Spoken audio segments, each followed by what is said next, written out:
Now we're live. Oh, we are live. Welcome back to Starbound. Welcome back. It's been like a singular week. It's been 1 week. Very long. I missed everybody. It was good to be back. You know what I mean? Did you want to go check the audio? That's a good point. Yeah. I'll be back. It's Kevin Only Podcast. Welcome, everybody.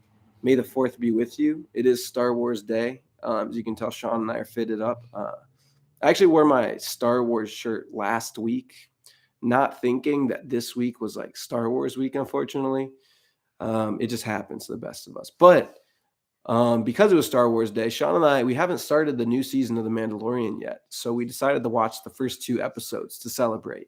So right before Starbound today, we watched them and we analyzed them. And now we got a lot of Star Wars. The gain a little bit down. It's coming out a little bit distorted for me. Oh, yeah. And it might be because of my phone, but I just want to be sure. Oh, right. The gain is actually higher than usual because we were using it for other purposes. That's the normal gain. Okay. Sorry if I was too loud, everybody. Oh, am I testing again? Okay, I'll keep going. Yeah, so we just watched the first 2 episodes of The Mandalorian. We got a lot to say about it. But it was cool because I haven't watched Star Wars in a minute. I think the last Star Wars thing that I watched was Boba Fett. And that was a while ago. So, yeah. That's great. All right, sweet. It's fantastic, by the way. Oh, also, I'm sick right now, or I'm recovering. I'm like good, except my vocals haven't. He's a recovering cocaine addict. He's been going through it the last 7 days since we were on our last episode. You know what you put online, jokes. TMZ. I'm about to say jokes.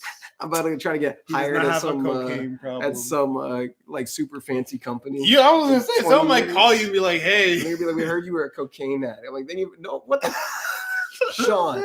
Sean is the reason. The dude's gonna get out, bro. It'll be like 30 years into the future, and they'll be like, "This just in: Kevin has a cocaine problem." Anyway, I have hot water because we're out of tea, but to help my throat. But if I'm quieter this episode, or I need to stop talking because I need vocal rests, I'll just be like, "Take it away." This man's gonna be like, "All right, we need a Sean only Starbound podcast episode because I'm on vocal rest." I'm surprised I could even do it this week because it was really bad. Like it was that last night. You couldn't speak. Last night I felt totally fine, but like when I tried to speak, I couldn't. Yeah, bro, it was nasty. There was nothing really coming out. You were like whispering. Really, it was like I wasn't even trying to talk. I just was like I gave up on talking because I was just like it's not worth it, you know.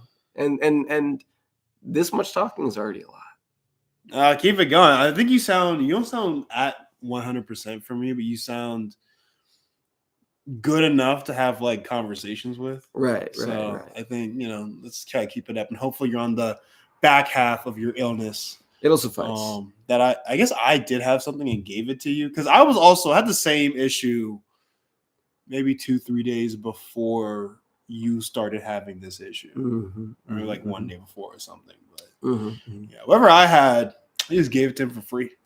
You're welcome. Free of charge. Thanks, Sean. You're welcome, man. Anyway, slowly recovering, but it's Star Wars Day. I was saying it is Star Wars Day. Happy May the 4th. I hope it is with you.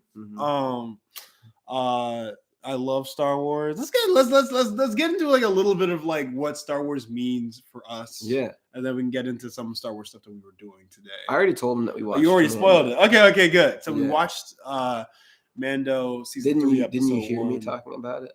I heard the back half. Like I didn't hear you introduce it, but I heard you start being like, yeah, so today, and like I heard you kind of talking about the back half. Right.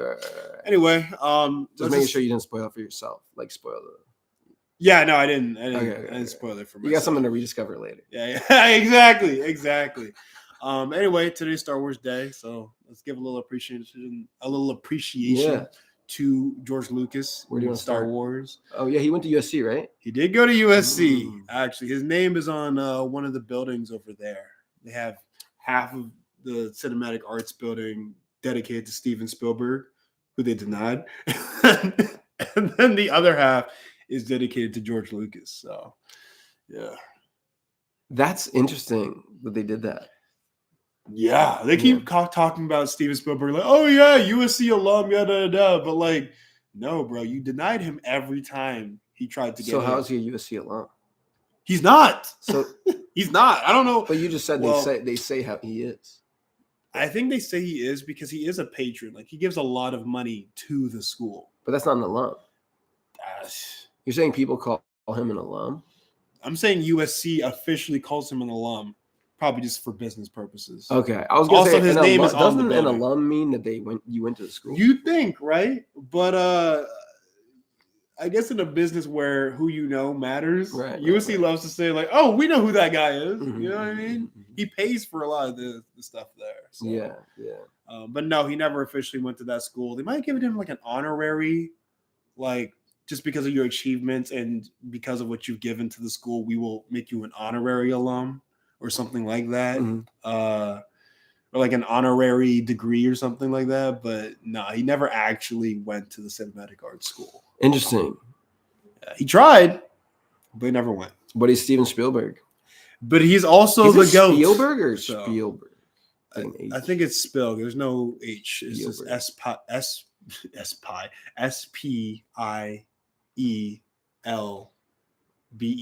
Steven Spielberg. It's got a nice ring to it. I feel like that's very important that it has a nice ring to it. Spielberg? Yeah, like Steven Spielberg. It does matter. I was just talking about with somebody else that their name to me didn't have like a really cool ring to it. So I gave them a little bit of spice. I'm sure I've talked about it with this person, so I'll share their name. But this man named John Benson. He's a cool actor. I've worked with him before. Yeah. But I was like, yo, your name could be spicier. So I called him John Bention. You know what I mean? Like Omarion or like, you know what I mean? It's like, what if your star name's like John Bention? Like that's how you say it. Oh, so his last name is like, how do you say it again? Benson, but you were offering him an alternative pronunciation. This is gonna be a rude thing on my part, but I didn't really offer it. I just made it happen. It's funny because I feel like you're John Bention. You'd always get mad growing up when people pronounce your last name wrong. So how dare you? You know. I know, but this is not the same. This isn't me accidentally missaying it. This is me kind of like Christianing him with like, this is your star name. Right, but what if somebody came up to you and instead of being like Sean Cudjoe, they're like, no, you're seen. People call me Cujo all the time, bro. All the time. Seen Cujo. I was trying to find like a nice one that had a ring to it though. Like how can we like read Seen Cuzi? Cyan. You're Cyan Cujo. Cujoey? Cyan Cujoey? It doesn't really... Cudwo.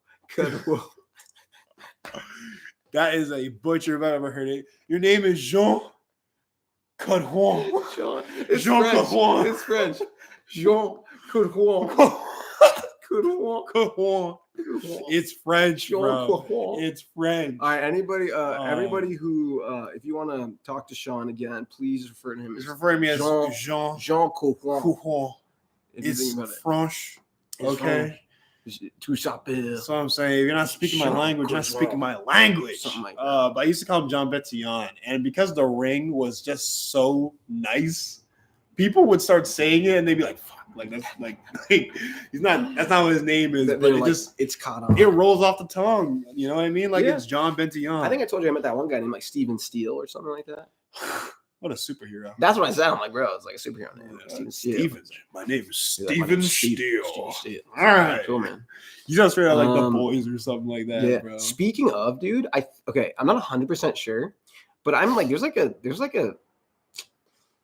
I would say it's a 50% chance that I saw Huey from The Boys last night. No fucking way. Yeah. So I was like Jack Quaid, right? Because I was like skateboarding through Burbank yesterday. And then on the way home, I was skateboarding, you know that like street with all like the vegan restaurants and stuff? Yes. Like something vegan and all that stuff. Yeah. So I'm skateboarding past there. And this guy like looks up at me. And that's the only reason I looked back at him, right? Because he looked up at me. And then it was like really quick because I was like skateboarding by. But I'm like, wait. That kind of looked like, and I don't even know if I think I did have my glasses on at that time. Because sometimes I do, sometimes I don't. But like, But like, yeah, I remember like as I was passing, I was like, wait a second.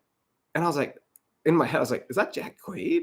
No way, it's Jack And then I was Quaid. like, well, I guess it's possible because it's like you're in the spot. in Like Los Burbank Angeles. is a spot where like random people will be walking by. A friend of mine like randomly saw Logan Lerman because he had a meeting with Warner Brothers. So it could be he's out here for business right now. Yeah. So then I just kept going. But also the other day I found myself on the Walk of Fame in Hollywood, right? And I was like walking by the stars and all that stuff. And there's a bunch of, shops and like stores and stuff. And then there was this like ESPN studio. And I'm pretty sure I saw that guy, Stephen A. Smith, the guy who does he does a lot of ESPN stuff. Oh, yeah. Whoa. Yeah. I'm pretty sure so actually I was skateboarding then too, right? I was skateboarding then too. And like, the funny thing was like, I think he saw me too because I was like, I like skateboarded by, so I just like looked like him like dead in the eyes, like as I was. So he had this like window, and it was kind of like if you think about a restaurant where they have like a live band sometimes, but it's like closer to the street. So the live band is closer to the street, so you can see them through the window and stuff. Yeah. It was like that. But imagine it on the Hollywood Walk of Fame with stars and stuff like that. Mm. So I'm skateboarding by, right? And I like look inside. And I just see Stephen A. Smith. And I think he was kind of used to like not usually, looking. I'm sure there are people that run up to the window and like look at him. But because I just was like, it just like locked eyes with him. I think like for a second. That's intense, bro. It was weird because I didn't even mean to look for him, I just accidentally. And I haven't run into celebrities yet. Like that's one of the things I'll tell you is that people always say you'll come to LA and you'll run into a bunch of celebrities. To me, that has not happened. I feel like saying a bunch, it's a bit of an exaggeration. Yeah. So it's more likely here than it is anywhere else, but it's not like you're going to see them every day. Right. So in the past 2 days, I think I saw Stephen A. Smith and Jack Quaid. And I was like, why all of a sudden? Like now it's like it happens when it happens. Right. You know what I mean? Exactly. Yeah. That's insane. But it was cool because like what was he doing? They were doing like a live like ESPN broadcast like in the window. Oh, wait, yeah. Was it like he was sitting in like a barbershop? So he's sitting in it like it was like the window kind of, right? But they had like, their desks and like they were like reviewing a game or something. And there was like him and like a bunch of other guys. In a store? It wasn't like a store, I guess. It was like a studio, but it was like a studio where you could like watch them from the sidewalk. Why would Which you I was like, do that's that? cool, but like it would be so distracting because people would notice you from the outside. And be like, yo, what's going on? Right. But it was still cool because it's like, but it's also kind of weird because like, I almost feel like you're putting like these celebrity kind of people like on the Walk of Fame. You are literally as like, wow, look, LA celebrities. So I'm sure it doubles as that too. I mean, when you become a celebrity, isn't that just your whole life now? Like that's your livelihood. Like, it's almost like appearances. You're on display for people to be like, oh my God. That's kind of weird because then it's not even about your like performance. Like to people, I feel like to people maybe across, the world it is like it's about your performance, but in Los Angeles, at least it's about appearance and stuff like that. Well, if you go on tours, when you go anywhere, honestly, it's about appearance. Right. But like your work, your like art can still be like appreciated for your art. Obviously, if people watch your TV shows or if people watch your news broadcasts, but then, yeah, you're right. Like wherever you go, people aren't even going to necessarily like run up to Stephen A. Smith and be like, hey, can you do that part where you say, good night, whatever. I don't know any like Stephen A. Smith. Yeah, he just yells a lot. But like say he's like, good night, ESPN, if he does something like that. Like people probably don't run up to him and go like, hey, can you say good night, ESPN? Like that. No, they treat him more like a zoo animal and be like, oh my God, right, Stephen A. Smith. That's what I'm saying. And it's like, that's kind of weird.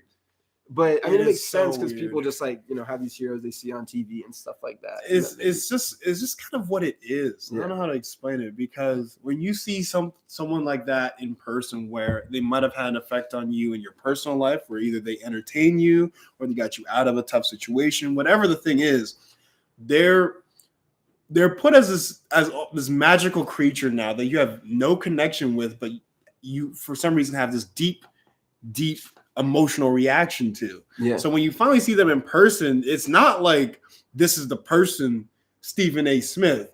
This is the magical creature that I have a deep emotional reaction for, Stephen A. Smith. Right. So it's like, Right. You know, it's not like, yo, like I love when you did this or did that, or like your art is cool or whatever. You know, it's right. I it's get not it. I quite the mean, same. sometimes you get really excited about specific celebrities and stuff like that. That's why I try to keep my cool, man. Like, if there's a celebrity next to me, I remember one time I looked at Bill Hader. It was just like it was awkward. No, I just like we locked eyes, right? I just gave him a nod, like, was good. Right. He gave a nod, like, all right, cool, I see you, and then we went. Yeah, to I mean, in both tables. instances here, I literally didn't have any like a moment. Like I was already past them before I realized who it was.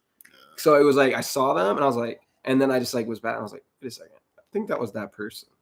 I'm still not 100% sure that either of them was either, but I think it happens a lot where like you think you saw somebody and it's like, ooh, did I? You gotta like double check. Yeah, I could be wrong. Like I'm pretty certain about the Stephen A. Smith one. I'm not 100% sold on the Jack Quaid one because it was like really fast. But if he is in town right now because the Boys is taking a break or something like that, or he's just looking at other opportunities past the Boys, or something. Like, and that could be happening. Then maybe it was him, which is cool. That one's cool because I love the Boys. Yeah. The Boys is like one of my favorite shows. The Boys is a fantastic series. That's the thing. It's weird, and I don't feel bad for celebrities because this is. You know, it's part of like if you become a knight, you expect to go into battle for your lord. It's just kind of the way it goes, right? But it's kind of sad that like a lot of people will only see you as that zoo animal in person. I try to always treat them like I respect, especially since I'm going to be in this line of work working with these types of people. I want them to know you're not zoo animals to me. Right. All right. You might have beautiful work, and I do appreciate your work, but you're still a human being to me. Mm-hmm. So. Yeah, well, that was nice. Yeah, try to give a little something nice. Anyway, back on Star Wars. We got off topic. Celebrating Star Wars. It was fun to return to Mando. It's been a minute. It's been such a long minute returning to. Honestly, for me, it's been a minute returning to anything Star Wars because I'll go through these spaces where Star Wars is everything to me. Right, the Obi-Wan series came out, and me, my mom, and my brother were like, "All right, show's kind of cool. We like the movie version better. You know what? Let's just like watch like the what do you call like a 6-movie trilogy? Marathon? The saga. We saw the saga plus Obi-Wan plus Rogue One. So you just skipped the new ones. Yeah. we skipped all the new ones and we're like, because we want to see the whole emotional arc of like where did Obi-Wan start and kind of how does everything end? Right. And it was beautiful to see it like all put together. Like Star Wars as a series of films telling this one overarching story is just beautiful, man. Because it really teaches this idea of like you can do terrible things to so many people, but you can still be redeemed personally. To me, it's an interesting case study on storytelling because it's like you got the first trilogy where, you know, he wrote this story of this empire, like pretty like simple structure, which is why it's so good. You know, it's just like kid from unknown origin. Yeah. A lot of people can relate to that. Like, you know, has to save the galaxy sort of thing. And then the prequels is just like after the fact. It's a tragedy. And it's just like, let's try and expand that whole the bad guy and like everything from the movies that George Lucas wrote in the first 3 and stuff like that. And also the prequels shifted the focus away from Luke being the center character to it was Darth Vader the whole time. Which kind of works, kind of doesn't work. Like when you watch it back, I feel like.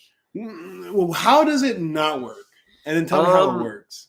I would say like there is still a gap where there's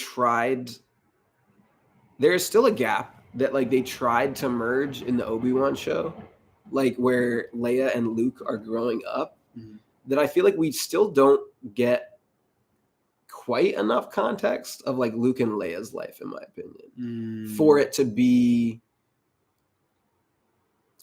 I mean, like you could argue it is still Anakin's whole story, but I think it's pretty clear that like when you watch the original trilogy, like you're focused on Darth Vader as a villain, but like you're not focused on Darth Vader as a villain because he's Luke's father. At first, you're focused on Darth Vader as a villain because he's trying to like destroy the galaxy. Yeah. Did George Lucas even decide that Darth Vader was the father until the second movie? From what I've read into from the Star Wars lore, that was always the plan. Oh, I thought that was one of the made up ones. The father. Yoda was a made up one, actually. Obviously Luke and Leia being siblings was. I think that was made up. That one I he think changed. That was totally made yeah, up. that wasn't a part of the original plan. But like, actually, that's a good question. I don't know if Darth Vader was supposed to be his father the whole time. I'm not 100% certain, but the way I've seen it from, and again, George Lucas could also just be I won't say a bad narrator, but he also might just change it how he sees it. Right. But the way he described it, it sounded like this was always his vision that Darth Vader was really. But he always says stuff like that. Yeah, but when you look at the original trilogy, right, it's not just about defeating the Empire. The story really is, can Luke redeem his father? Yeah. So in that objective alone, that's true. Vader is the centerpiece of that. That's true, story. and that part unfolds very nicely. The father part. So I wouldn't be surprised if. I mean, his name literally is Darth Vader. Yeah. Right. Darth Father. Like it's in the name from the jump. Yes. I remember that line from Pitch Perfect. They talked about it in Pitch Perfect? Yeah, that's like a Pitch Perfect quote that you just said. See, guys, I'm the biggest Pitch Perfect fan. Pitch Perfect 4. Let's see it. This probably already exists. Damn. I don't know either. But yeah, it's like I feel like Vader. And again, it might be that he doubled down on it later. Yeah. But I do kind of feel like it was always a plan to make Vader the centerpiece. It just became more clear. I can see that. I can see that. I just wonder how much he had of Anakin planned out from the beginning. I don't know. Yeah, I mean, Obi-Wan does mention Clone Wars in the first movie. Oh, so he might have had something. He had probably, but I doubt he had. Not the way it came out. He definitely filled in the gaps as it went on. So for me, here's my take on Star Wars, because there's like a lot of hot takes on Star Wars, right? I was gonna say, so you're talking about how it like doesn't work, and also like how does it do work? My favorites still are the original trilogies. I think. Well, I'm not just saying that to be a loyalist, because. I feel like that's like I want to say like the obvious answer, but like that's the thing that everybody says. It was that, I would say, until I think like season 1 and 2 of Mando. And then I think seasons 1 and 2 of Mando might have topped like the original movies for me. Yeah. Because but the reason that I would say that is because they took what I loved about the original trilogies and enhanced it, right? So like what I love about the original ones is that there was a lot of creative problem solving in the technical aspects of making the films happen, right? Yeah. So like with the space scenes and the ships and stuff, there was a lot of like miniatures that were used, and for the monsters, there was like puppets and all these like things created. Mm. So like it looks beautiful and it holds up. It's funny because like in 2005, George Lucas went back and like remastered Star Wars. So he took the original 3 movies and put CGI in them. Yeah. And so if you watch them on like Disney Plus, they look kind of bad because of the CGI that was put in 2005, not because of the like 19, what is it? Is it 77? Yeah, the original's in 1977. It's not because of the 97 stuff or 77 stuff. It's because of the 2005 stuff that it looks bad. I actually have a different perspective on it. Really? Because the way I received Star Wars was I went to elementary school. I saw some kid with a Star Wars book. I was like, oh, there's this thing called Star Wars. And I was like, oh, okay, I wonder what that is, right? So I was like, Mom, let's go to Blockbuster, because Blockbuster was, a thing back then. Hey. And people are gonna stop like understanding this reference soon. Really? We gotta start explaining the story of how we actually went to Blockbuster? Of like what Blockbuster video is. This is the last Blockbuster. You have to explain it to my brother because he needs to understand. Yeah, the kids will not. It's gonna be a lost art. It's gonna be sad. Anyway, so I went to Blockbuster with my mom, and what I saw was 1, 2, 3, 4, 5, 6. So obviously you're gonna watch it in the order that it's numbered, right? Yeah. So I did. No, that's understandable. And so for me, right, when I think back on Star Wars, it's like, all right, like visuals are really cool. It's really tragic when you hit the third one. And then the fourth one is like, whoa, why did everything get so like dinky? You know what I mean? Like the technology looks I've heard this before. old, I've heard and, this. like Like people don't the like aliens watching look the original weird. because They look like makeup. Like it, it's just like it looks like a guy in a suit. Like it's just like that's how my brain. So one of the perceives things I love about Guardians of the Galaxy is that I feel like they took the aliens back to like the classic, just like makeup look. Yeah. They didn't worry about CGI. They just like painted people like green and shit like that. Yeah. And Drax is gray. And they also, I think the key part is doing a blend of both, because Guardians actually does both like CG characters and also just true like Groot makeup. Yeah. And then also like just makeup characters like Gamora. Yeah. And so you put them together, and it's like makes sense. Guardians 1, so good. In terms of like sci-fi and MCU like movies. the way that they use the not aliens, it's like so. Yeah.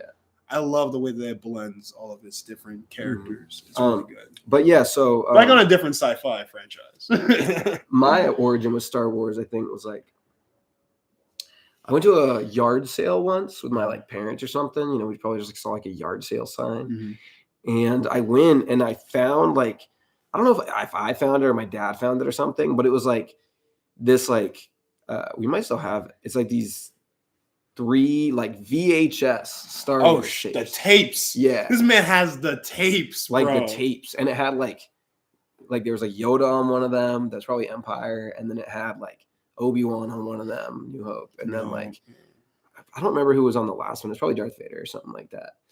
So that's how I watched them. So you literally watched the originals first. Yeah. Yeah. That's crazy. And my dad also like loved Star Wars, so he showed me those ones first and stuff like that. And then I went, and then my dad didn't let me watch. I think then I saw like Phantom Menace and like Attack of the Clones, like 1 and 2 on TV, maybe on like the Hallmark channel. Like remember how like Hallmark had like the holiday things? Yeah. Oh, like, they would show. Yeah, I feel like that's where I saw 1 and 2. And then my dad didn't let me watch Revenge of the Sith. Why?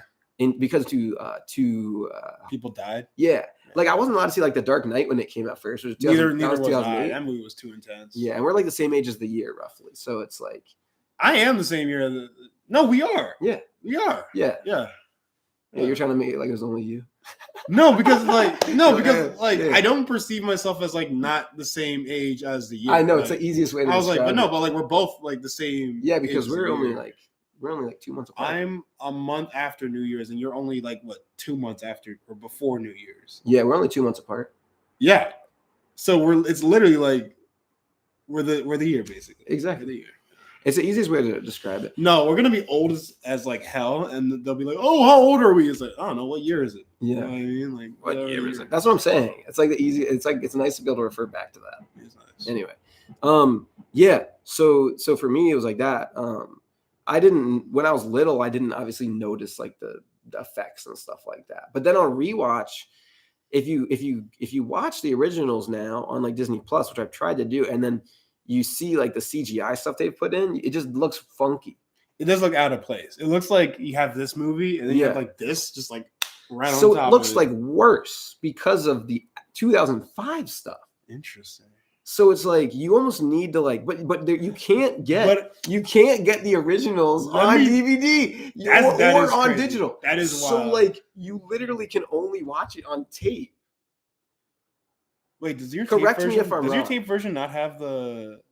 I don't think it did. I might be tripping, but I think it was because it was an old. We got a garage sale. That's the thing, because there's so many. He kept going back and adding and switching out and changing things so many times. And yeah, I think it's like near impossible to find the actual original releases of those movies. I might be wrong because again, I was so young. I don't remember if they had the CGI or not. I couldn't tell you, but I could point out the box set if I saw it. That's wild. So like maybe we'll find it and we'll solve the mystery. We'll look for it. But because of that, I guess like my origin to Star Wars was Luke and Luke and Vader, or I guess it was C-3PO and R2-D2. They're in 06. No, I mean like don't they start out the first movie just walking on the desert planet? Yeah, they do start out. Okay, I see what you mean. Yeah. Yeah. And then you get introduced to Luke, and then like he meets Obi-Wan, and it's a very small world. It is very small. That first one, for me, I feel like for me it's really iconic, but it's also like so self-contained. That's what I'm saying. It's like it's not meant to be like this grandiose, but every other movie after it's like, nah, it's part of a bigger story. So if you watch like the prequels first, you watch these like, now that's like made in like the 2000s. So it's like all based in the CGI and stuff like that, which is cool. They're using the technology. It's actually more CGI than that. Yeah, they're using the technology at the time. You know what I'm saying? I can't blame them. But it's like George also, I think he invented that technology for it. Right. He's trying to show it off. Right. So much came out of it. And so, but then you got Yoda jumping around, backflips, slicing, and all this crazy stuff. Yeah. And then you like go to like Empire Strikes Back, and he's like, some like weird like puppet looking thing. It's like, what? Right. And so even like the lightsaber battle in A New Hope is the lamest lightsaber battle of all time. Like you go back, you know how it is, right? No, it's like, and given they're both like old men in like suits trying to fight, but it's like the lamest thing. I think I literally saw him once. Like he hit the sword and was like, I swear to God. I got nah. You made me laugh. I gotta blow my nose. It's because I'm sick this time. It's your fault. You're the funny guy. No, I feel it, bro. But like this man, I swear to God, that's in the movie where he was like, you know what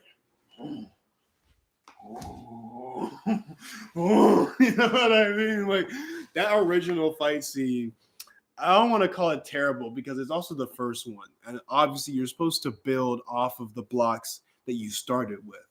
But damn, like I'm pretty sure there were Bruce Lee movies at the time that were, giving it up a little better than that. Like I don't know what it is. But yeah, that was crazy. That original one is very. I'm gonna say dated. I'm gonna be honest. I think that first Star Wars movie for me now has become dated. My sister said on rewatch that it was dated because that fight scene in particular like really dates it. Well, she said because Luke's talking like, Obi-Wan Kenobi, who's that?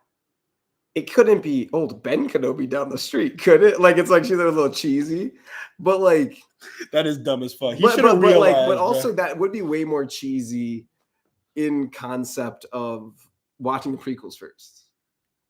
Because like Obi-Wan's this like legendary name. And then the fact that like Obi-Wan changed his name from like Obi-Wan to like blending as Ben Kenobi was like no, but like that's cheesy like more so because of the added stuff. But if you did that same concept and did that in modern times, I think someone would be like, they both are Kenobi, bro. Like even if you thought it wasn't him, you think they must be like connected. You wouldn't be like, has nothing to do with Ben Kenobi. That's just like down the street. Like, nah, also, bro. Like, can we just talk about how silly that is? Like, why'd you have to read? Is it because Obi-Wan is like a Jedi name or something? Obi-Wan Kenobi was a legendary, if you go by the lore, right? He's a legendary general. So Mance literally did just change his name from Obi-Wan Kenobi to Ben Kenobi. Is Kenobi just like a common last name? Is it just like Johnson? That's the thing. And that's the thing with George Lucas. Like, he is making this up as he goes along, but nobody had that first movie to still that's in the first movie. Yeah, so I understand. But here's the thing. It's like I feel like the first one, it's like a simple plot. It's like there's not that many characters. It's like a simple plot. It's not too wild. But it's just cool. And like the characters are fun. And then when you start getting the lightsabers more so later on, you're like, wait, this stuff is really cool. And then when he had the money and the budget, he's like, okay, what did I want it to all be? But I, didn't have the money for it and didn't. So all the creative stuff, all the creative stuff come from probably the brokenness or like the lower budget probably that he didn't have in the first movie, I feel like. Now, it was still a fucking huge movie. But you know what's funny, though? For the creative himself, George Lucas, he'll never feel like that was his vision. So what you might see as creative is actually a watered down version of what he thinks was creative. So he probably feels better about the prequels on us. He probably I think George Lucas is the biggest fan of the prequels. Right. Because like it is truly what his vision was without anyone telling him no. Right. Without any like drawbacks from technology, because he literally built technology to do what he wanted to do. Like this is the rawest form of George Lucas's vision. It's funny because then for the sequels, so we got We got the original trilogy, we got the prequels, and we got the sequels. Mainly, that's the main 9. Jeez. And so the sequels, the newer ones with Rey and Finn and all that, those, he'd already sold his soul to Disney, or he sold his all Star Wars to Disney. If you see Star Wars as his soul, rumor has it that he had a script that he gave them and said, you should do this. It's not, and then it just got thrown out. Yeah, it's not even a rumor. It's in I think the head of Disney at the time. His name is Bob Iger, right? He's the guy that had the idea of buying Marvel, and he's also the guy that was able to close his Disney deal. It's in his book where he says, yeah, George handed us the treatment for the next trilogy, and they said, whoosh, gone, out of there. We're doing our own thing now. Screw you, George. And so, when you say it like that, it reminds me of the conversation we had about Shakespeare, right? Like what he wanted to write versus what lines he had to change to appease the government or whatever, because you can't say said line in said society for said reason. Hate on the government in front of the government, right? So George Lucas probably had to make a lot of he probably had to make a lot of scene cuts and line cuts and this and that to get the first movie made. Yeah, right. He probably had a lot more creative choice over Empire. Also, George Lucas at the time wasn't George Lucas. He was just like George Lucas.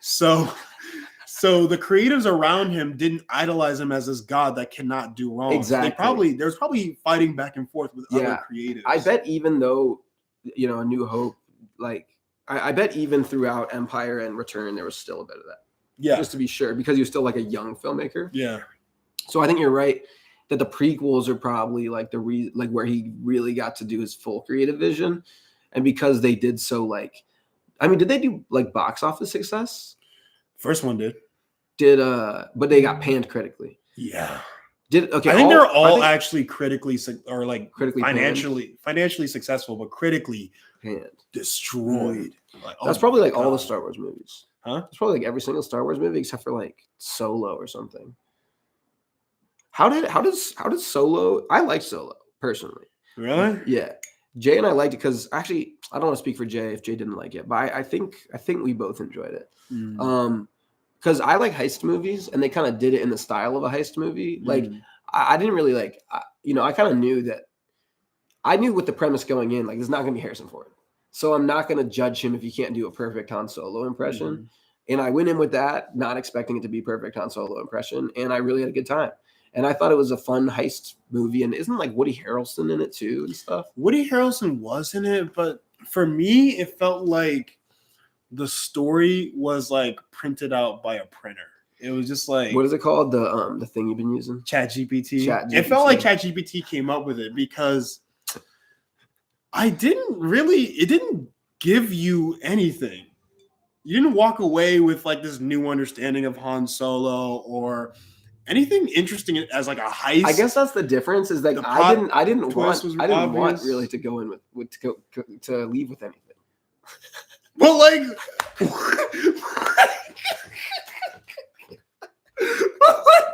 what movie wants you to walk away with nothing? What movie? I like heist movies. I like heist movies just because they're fun. What's your favorite heist movie? My favorite heist movie is Baby Driver. Why did you walk away with something from that movie? The style. See, did you get anything from Solo? So it was just a Star Wars heist movie. That is not enough. That is not enough, bro. Let's talk about this for a second. It's actually interesting. A Star Wars, and by the way, I would verbally laugh more, but it'll just turn into a. No, I feel bro. I'll do the laughing for you. Man. Thank you. You gotta double up on the laugh. Oh my god! Can you mimic my laugh when you do it too? You're gonna make me laugh. You better cut that shit out. I feel like it's like a. Isn't that how you? I would try to mimic your laugh, but it's going to make me laugh too much. No, I won't do it. Okay. Okay. Dang, anyway, there was this one thing I heard because I had to read a bunch of stuff in college about Star Wars. It's film. Yeah. Oh yeah. So duh, right? And there was this one thing about how George Lucas was inspired by old samurai movies to make Star Wars. I feel like we've talked about this on the podcast before. We have talked about it many times. I'm not sure if it's on the pod, but if not, here it is again. Yeah. So like he had to read a bunch of like samurai, or he loved the old samurai movies, and I think that's even where the term Jedi comes from in like some way or another, has something to do with like samurai. It sounds kind of Japanese-esque, like Jedi. Yeah, something like that. And anyway, I like the concept that George Lucas looked to these like old films to make a modern, like a futuristic samurai movie. Even if the fighting choreo isn't the best in the first movie, the plot and all that stuff is kind of based around this epicness of this bad guy, this like legendary super bad warrior. guy. You have to go, and this young warrior has to like take on the bad dude, and then it ends up being his father. It's very dramatic, very, very theatrical, which those samurai movies are as well. Yeah. And so the thing that I think personally sometimes doesn't translate with the prequels for people is that like by the time they made the prequels, they weren't really, even George Lucas arguably was no longer looking towards the original source material, which was like the samurai movies. They were now looking to all the Star Wars movies. Right. It's like these are continuations off of Star Wars. Let's look to Star Wars. Right. And Star Wars is not like a genre, really. You know what I'm saying? Like, so it's like when the sequels, the new ones, only look back to the prequels and the originals, they're still not looking back to the original source material. You know what I'm saying? Yeah. So, like, in my opinion, if you want to make a good Star Wars movie, you don't even look at Star Wars. I mean, you can even get somebody to research the lore for you, or you can research the lore yourself. Get a lore person at the hell. But like, choose what type of movie are you making, right? Like, are you making a samurai movie? Are you making a Western? A war film? A war film? Yeah. Exactly.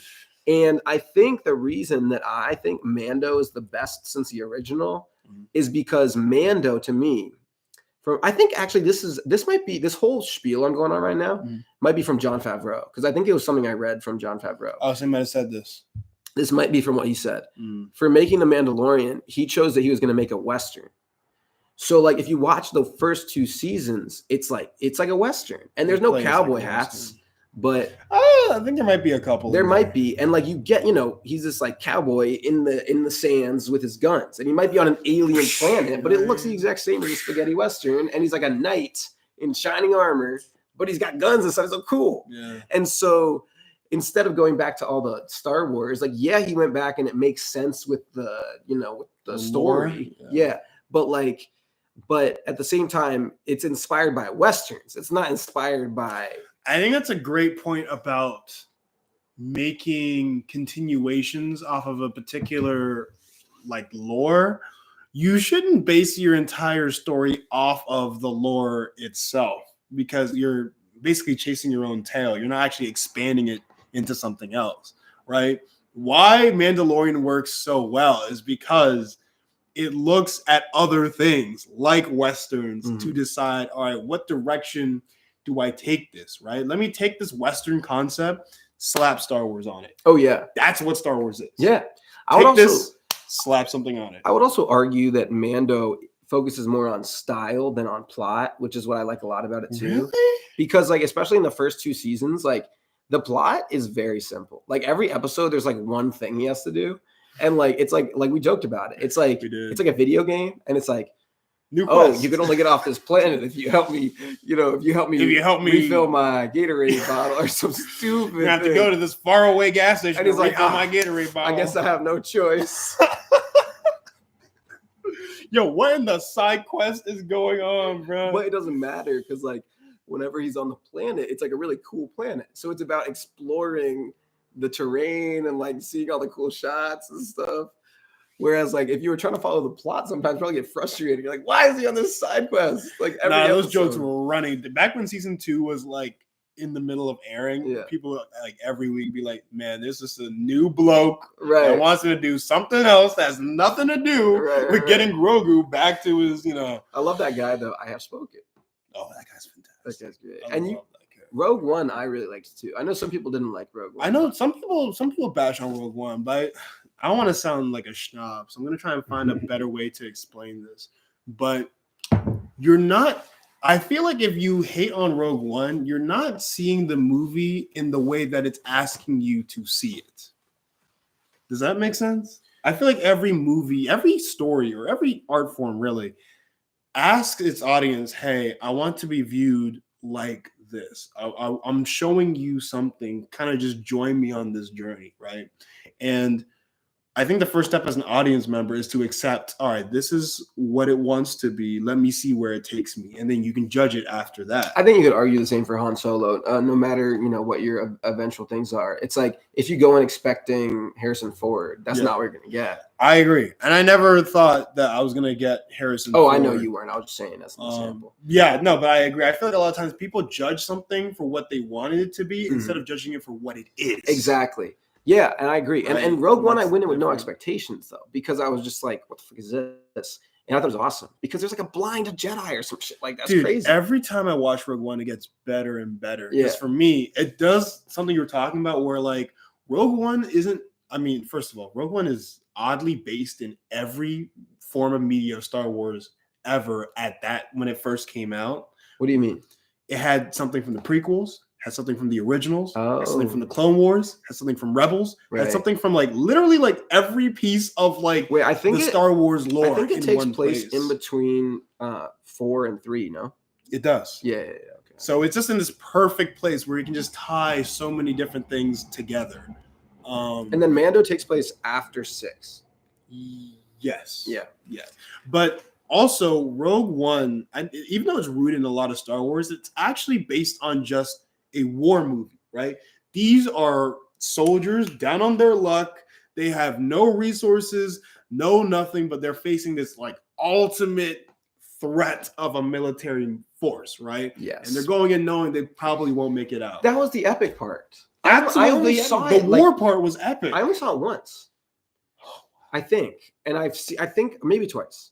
But I've seen it at least 4 times. I've watched wait, are we allowed to talk about like probably not. Wait, when did that come out? It came out in I feel like it was like 2016. It was a while. It's been a minute. But it's not long enough for sure. Yeah, I don't know if I should spoil it. Let me sure. Let's not spoil anything. That one is specific. Worth the watch, and I feel like some people might have actually not seen it. Rogue One release date. Let's see here. December 16, 2016. Good work. What was I gonna say? Yeah. Anyway. We were talking about the third act a lot and how it might be one of the best third acts. And I can't remember enough of it, but I do remember really liking the third act. The third act, first of all, I feel like the juice of the story is in the third act, where the first and second act is really just setting up what's at stake in the third act. What are the characters? What are all their flaws going into it? And I don't know, like what can we almost expect when we're going to this third act, right? Because again, this is right before A New Hope, literally. Like, just take that concept of this takes place before A New Hope. So the entire movie is desperate. It is depressing. There is no hope in the known universe in the story because it's literally before the next hope. Also, though, because that's like a modern one. Yeah. If you watch that right before New Hope, you still like as you watch New Hope, with like, what the fuck is this? You see what I'm saying? Wait. Like you would be like the production. Like if you tried watching it in order. I have watched it in order. Yeah, you'd be like, this is like such a high quality, like all the CGI and like Rogue and like. Oddly enough, no. Really? And this is why this is one of the reasons why I love Rogue One. Their attention to detail is stupid high. Right? Really? Okay, wait. You keep going, but I have to refill my hot water. Go ahead. All right. Go ahead. But keep talking. I'm listening. I will share some details without spoiling. But this director went crazy on making sure that that the flow between this movie into A New Hope was seamless, right? So again, I won't spoil anything, but there are some characters in this movie that come from the movies that came out in the 70s and 80s. And they try their hardest at the time to like make them look exactly the same. The technology is really insane. Do you think the ships and stuff were like are different or not? But that's what I'm trying to like. I'm about to go into even more detail, right? the director also asked every single actor, like, if you're a dude, like, grow out your mustache and shave your beard, because people from the 70s were rocking only mustaches, right? That's cool. He went into That's cool. Oh, but they also have that dude. That's the movie with the full CGI dude.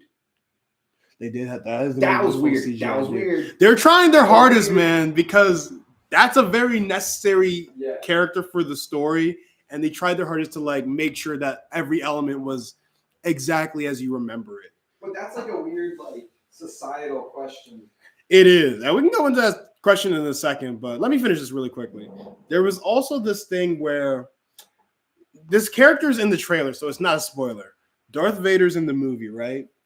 He took such a like special attention to detail that he saw that in the original Star Wars movie, Vader actually has like a costume error where like part of his cape is over the metal part, right? And he had like red lenses or something. Like his costume was weird in the fourth one. Lenses are kind of red, but compared to the fifth one.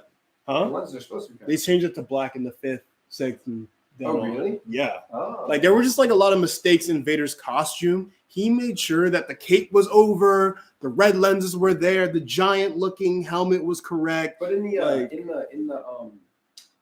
the Disney intro, they still have a light going over Vader's helmet. Like it's in the Disney intro. You know how now there's a new Star Wars intro where it has like the blue light over R2-D2 and then it has red light over Vader. Probably has like an homage to the lenses being red. Yeah, because it has red light. It's probably also an homage to like the lightsaber colors, right? Or like, is this a hero or is this a villain? Yeah, maybe there's a lot of different things in there. We should try to break down like every like franchise intro and see if we can get more out of it than just it's an introduction. Yeah, a lot of them have it like Marvel. That DCEU intro, even though they're probably going to change it soon, was actually really cool. Yeah, I like it too. Really cool. But anyway, like the amount of detail that this director went into making sure that it felt seamless into the 70s movie is so high that if you watched Rogue One and then watched A New Hope, it would make the viewing better. The viewing better? Yeah. Like for me, because it transitions between the prequels, super high tech, like cool, like new age technology to, 70s hinky dinky, like this is our first movie with low budget, right? Rogue One tries to be perfectly in between those two eras, and you can see it. That's cool. So it actually like it makes more sense with it in between. That's cool. That's cool because Revenge of the Sith. Mm-hmm. That one is so CGI based that like you need a buffer for A New Hope. So like you're saying that Rogue One is the buffer. Yeah, when I watched the original 6 as a kid, it was really jarring to go from 3 to 4. And it's like, why is everything like old? I was so confused as a child. But if Rogue One existed then and I could watch it in between, it really does do a great job of being the puzzle piece between these two different eras. Okay. Hell yeah. Word. I highly recommend watching Rogue One. It's actually personally my favorite Star Wars movie right now. It might change, but as of right now, Rogue One's like it for me. Rogue One's like fantastic. Respect, man. Respect. For movies, for me, just so desperate too. I love it's a war movie before A New Hope, so it's the most desperate looking film I think I've ever seen. Well, for me, I would probably put it like if it gotta be top 5, right? Yeah, like, top 4 probably. Top 4. So like same. But my favorite, that's such a difficult question. Because how do you even rank? Because for me, Star Wars is also about the overarching idea. So how do you break up this overarching idea and be like, all right, no, this piece of that? Yeah. Like you can't really love episode 3 without loving 4, 5, and 6. Yeah. That comes after, right? It's like I mean, it's also hard because a lot of people say 5 because it has everybody a lot of epic says moments. 5. I mean, maybe it is 5, but I feel like the one thing about 5 is that against it is that it doesn't wrap up quite, I could also go for it. That's what I'm saying. Because a lot of people love it like, because it's not a happy ending. At the now, like usually, my favorite types of movies are self-contained stories. I like it when there's a beginning and an end, and like no implication of a sequel, but like there could be. Like I'm not against the concept of a sequel. I just like the idea that I can watch a movie and not have to expect anything afterwards. You know. But I get that, like in the big franchise movies, sometimes it's exciting to have more things to come. If we're talking about a trilogy, that's like pretty small and contained. So if we're talking about like 5 let me the ask you this to add to this giant idea, right? Dark Knight has I feel like Dark Knight actually has a really good ending for the story, but it is also like it's grim, and you feel like the heroes didn't win in this story. Oh, the Dark Knight ends though. The Dark Knight ends. So you're saying that there is a way to have your story end, but also have your character lose. Yeah. Okay. So I'm just checking. Like those are sometimes my favorite endings. Oh, see, that's what people see for episode 5, where it's like it ends and the heroes did not win. Oh yeah, that's a good point. But that's kind of maybe that's why I was leaning 5, because I was trying to think about which one was my favorite. Does Han Solo get frozen at the end of 5? Yeah, that one's really good. I mean, that one's got Yoda and like Luke goes and trains with them. Yeah, it might be. You're gonna give it a 5? It might be 5. You can give it a 5. Empire. Yeah, I might have to. I know it's like the usual answer, but like, I was gonna say out of the 3 originals, I think the fight with Vader and Luke and the Emperor and stuff like that. No, not the Emperor. The one in the 5th one, right? The end of it where Luke fights Vader and Luke like loses. This is my favorite fight. Oh, I thought you meant the end of the 6th one or something. That's actually not as exciting as I think you remember it being. No, I was gonna say that's what I thought. I thought it was kind of cheesy from what I remember. It like is. The 6th one fight. Yeah, it's like it's not nearly as good as you think. But that one where like Luke is fighting Vader and he's desperate. He's like but Vader's just like, right. You know? Yeah, and you get so many good Han moments and stuff like that. That's Han's movie. Yeah, that is Han's movie. I feel like he's the main character of 5. Because Luke is busy just training the whole time. Oh yeah, I mean, and that's what all the reveals happen and stuff like that. I feel like in that one, for the most part. Yeah, it might be 5. 5 is like really good. Give it up. I think so. My only reason that I don't put 5 as 5 has no drawbacks for me. I really like 5 as well.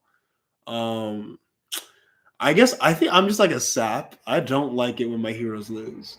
I'm like, I need it. I can't. Dude, I walked out. My favorite I walked out at the end of Infinity Wars with a big smile on my face. You're a sick bastard. I was with you. Sick, I was with you. Were you with me? I was with you. No, actually, I didn't. But the reason I didn't is because, like, I remember we talked about it, and I was like, because we weren't sure if it was going to end like it was going to be like a half of the movie, or if it was going to like try and like round off. Yeah, because before the movie came out, the titles were Avengers Infinity War Part 1, Part 2. And then they changed it all of a sudden. It was like, oh, no, it's not Part 1, Part 2 anymore. Right. It's just this and then it's that. So we were like betting on whether or not it was going to be a Part 1 or not. Yeah. And I remember thinking like, you were like, it's not going to be a Part 1, Part 2. They changed the names. It's not going to be. I felt pretty certain. I'm not going to lie. I felt very certain. And I was like, it's going to be a Part 1, Part 2. Yeah. So then that happened and it was a Part 1, but it was still kind of like satisfying ending because it was still so like impactful of an ending. Yeah. So I was like more okay with the Part 1 than I usually am because there was also that movie follows Thanos's arc more thoroughly than the Avengers. So if you see it from Thanos's perspective, it is like a one-off movie. True. If you look at it right, you could just take that movie and end it technically. Yeah. Which is the cool part about it. Yeah. Yeah, that's the best part about it, honestly, is that like you could stop there. Yeah, and you're like, that's just what happened. So that's what I respect about it being a Part 1. And I think it was weird. Like when I originally saw them, I thought I liked Infinity War more, and then on rewatch altogether, Endgame had more exciting parts. I think from what I remember. Oh, but really, our friend Justice, like he used to be dead set that like Infinity War was better than Endgame. Yeah. But then I was like, bro, just trust me, like watch it with me and you'll see like why Endgame just has a little bit more emotionally at stake where it just works a little better. Well, that's the thing too, though. It's also like once you've watched both in theaters, it's different watching them back. So it's a little unfair. That's true. That's true. But yeah, Endgame had some really exciting moments. But anyway, we're not talking about it. Yeah, that's nothing to do. We'll have another Marvel day far in the future when we have to do another Avengers film. Star Wars. Back on Star Wars, we just saw 2 episodes of Mando. I think we can get into it now. Without giving too much away. Oh, wait, we can't. That's what I'm saying. I really liked it. Honestly, though, here's the thing. I feel like I wish I saw a little bit more of the Western that I saw in the first 2 seasons. I feel like I didn't see quite them. I feel like it almost felt like I almost got the vibe that they had a little too much money. So they like spent it on a lot of effects, but they didn't try and capture the energy of like the Wild West like they did in the first 2 seasons. Mm-hmm. That being said, the second episode was like way more like intriguing in story than the first one. Mm-hmm. So I feel like the first episode might have been like set up for the second one. Mm-hmm. And it really seems like we're going to explore Mandalorian folklore in this season, which is really cool, which I've like been hoping for. And so it's actually like the Mandalorian. Like we're going into Mandalorian lore. I'm game. And like I think the first episode it was a little rocky, but it might that could just vary like per director, per this, per that. So the second one also looked a bit more cinematic too, which was cool. I agree. Yeah, I agree. For me, it's weird. Because I'm also seeing it on like the creative half. I understand that when you do your first thing in anything, right, you don't have the budget that you want. So whatever you make up is just what you could come up with and not your original vision. But once you finally do get the money to make what you intended, how do you can't really go backwards. You can only do what you always intended to do in the first place. Right. So I can definitely tell that there is a lot more money in this last 2 episodes than there was in the first 2 episodes of this show. But it doesn't look better. But here's the thing. It doesn't feel better. It doesn't feel better. It doesn't feel. I feel like some of it I can see that it like on a technical level is better. Right. But it doesn't feel. Well, it comes exactly back to the originals versus the prequels because it's like creative storytelling George Lucas had to do in A New Hope. Yeah. The miniatures, the this, the that, and then the prequels where it's just like all CGI and it's known for not looking great. And then you get the sequels, which I think they actually did try to implement more practical effects, actually, at least in that first one, Force Awakens. And people actually praised it for looking good comparatively to the prequels. Yeah. Visually, it did. Like the first one. Like this, I think 2 and 3 had a lot more like kind of mix going on. Yeah. But the Force Awakens, I really enjoyed when I saw it in theaters. And Force Awakens, I also enjoy, and that's the thing about the sequels. We can go to the whole. I can talk about the sequels for hours. I mean, we know it's the same as A New Hope. That everybody knows. Everybody's heard that. But it's like we want to talk about it. Force Awakens is not. I feel like there's a line for is this original enough where I can consider it its own thing? Yeah, it didn't meet that line.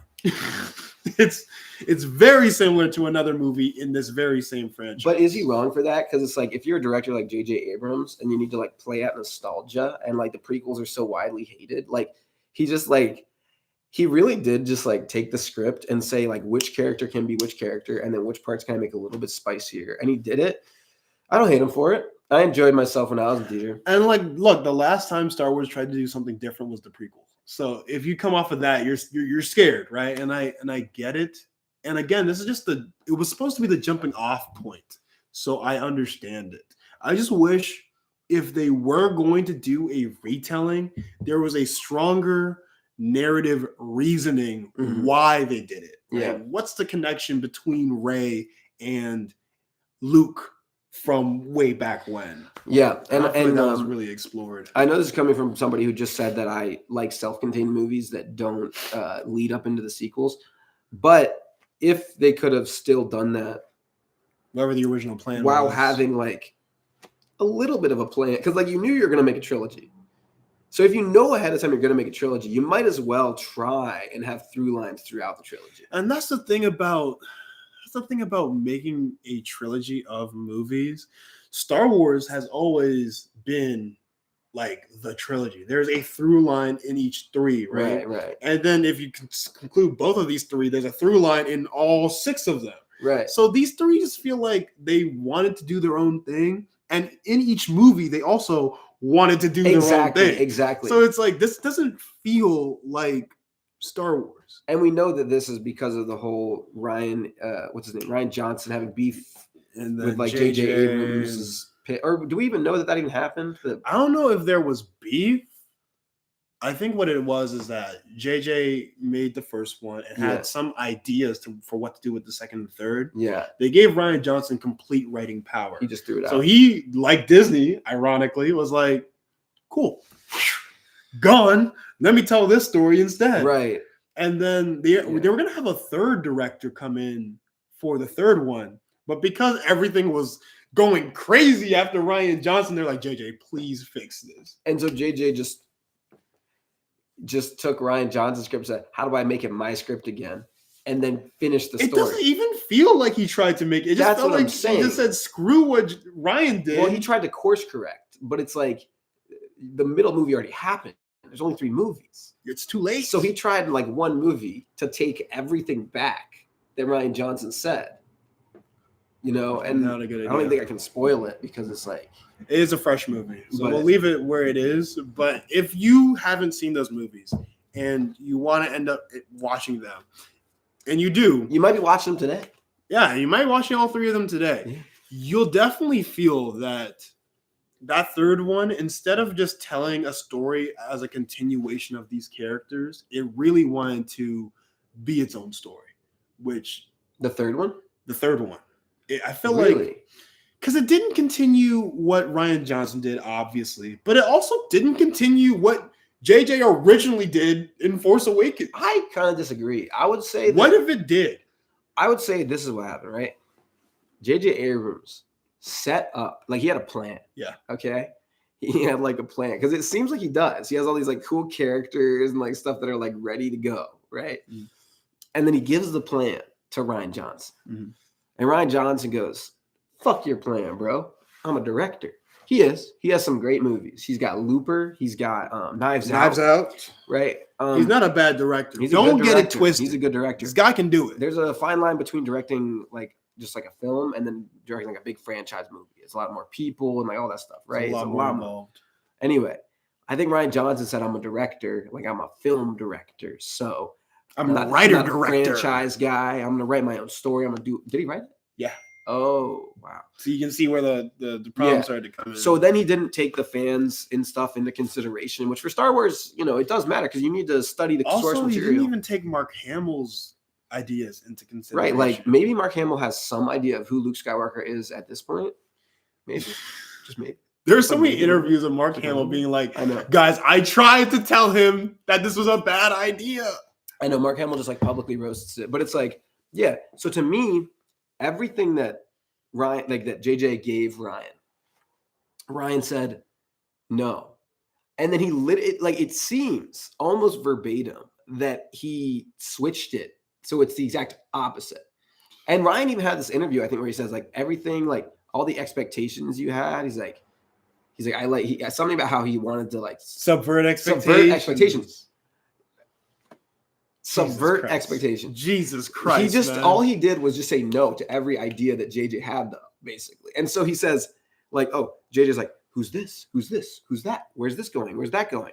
And Ryan's like, nowhere. That's no one. That's nobody. That's no how. That's the thing. I don't give a fuck. There is a difference between being unique Yeah. and then trying to be different. Mhm. Those are two very separate things. Right. There is you trying to do everything that is not them, and then there's you just finding your own voice.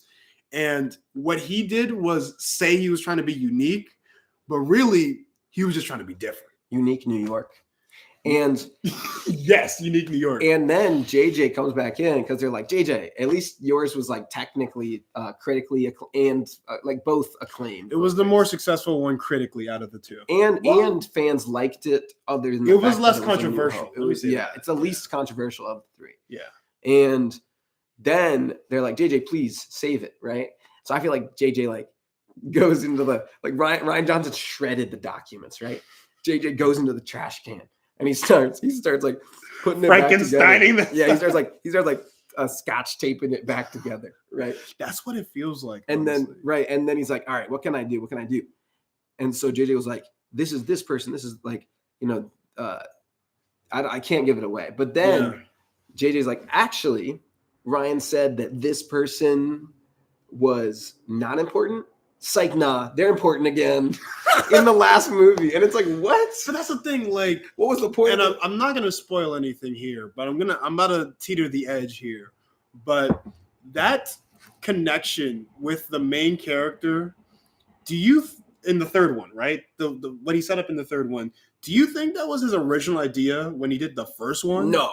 I don't think so either. No. That's why I'm like, I feel like the third one does its own. It's trying to do its own thing too. But that's not. But do you remember how there was a big mystery about the origin of the character? Yeah. And then like the sequel made a big point about how that didn't matter. and it was like sort of supposed to be like a nice sweet thing about how origins don't matter. Yeah. But then the third one was like, psych, nah, origins do matter.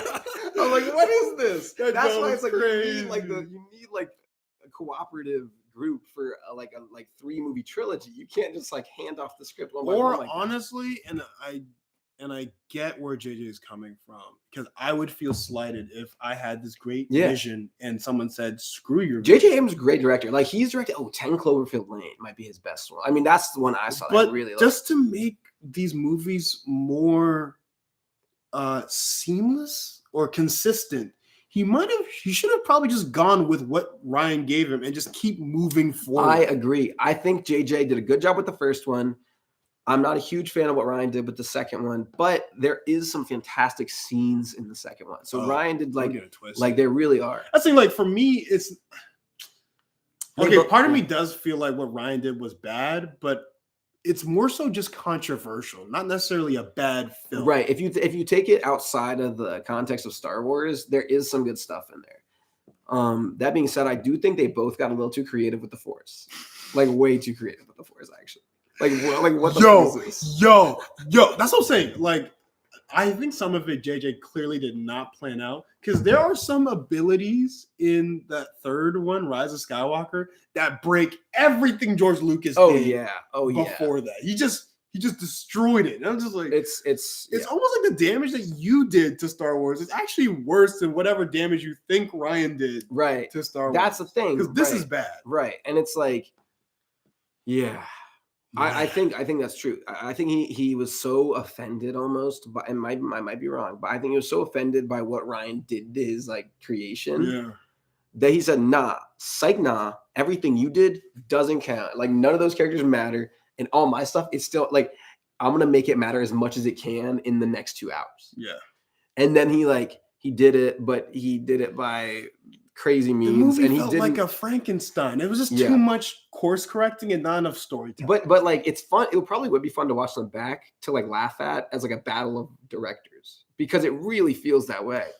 It is a battle of directors. And like even like the third one, I agree. I think JJ should have taken what Ryan did and ran with it, because that's the best, and then tried to make something cool out of it. Yeah. Versus course correct in the last movie. Yeah. There's no. We've already committed to what the damage was. You don't get a second time to do it over. You just have to somehow find a through line in all of it and be like, this is where the story. Oh wow, it got dark super fast. Oh wow, you gotta change the lighting here a little bit. Hold on, let me. I think it'll be. Let me pump up. This. Yeah, you can pump that up. Technical issues. Technical difficulties. This is what happens when you. That's better. When you shoot at the middle of the day.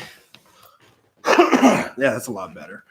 God, what thought was I on?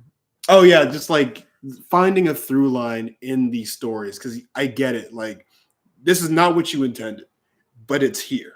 So find a way to push the story and end it. Yes. And also, I feel bad because not only is he ending this trilogy of movies, he's also ending this 9 trilogy. How do you call it? Non-nilogy? If there's not a word for it, we got to make one. I think it would be like a non-nilogy or a no-nilogy. We'll take it. A nilogy? A non-nilogy. I'm going to call it a non-nilogy. But he's also ending a non-nilogy where there are 6 films that came before this, right? How do you put all these ideas and be like, close the book?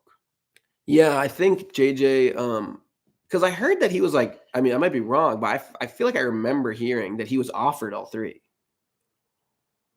Oh, Maybe I'm really? wrong. I thought it was like he was welcome to do the second, but he like wanted to like let somebody else see what they could do with it. And then he like, oh, but here are my notes. So if that's the case, it is kind of like It is kind of his fault. it's like you no, but then as a director, you know, you shouldn't be Obligated to do a Yeah, you movie? shouldn't be.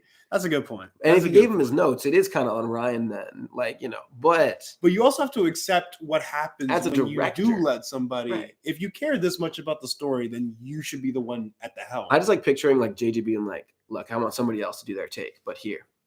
And then Ryan's like, who the fuck you think you're talking to? I'm not taking no notes.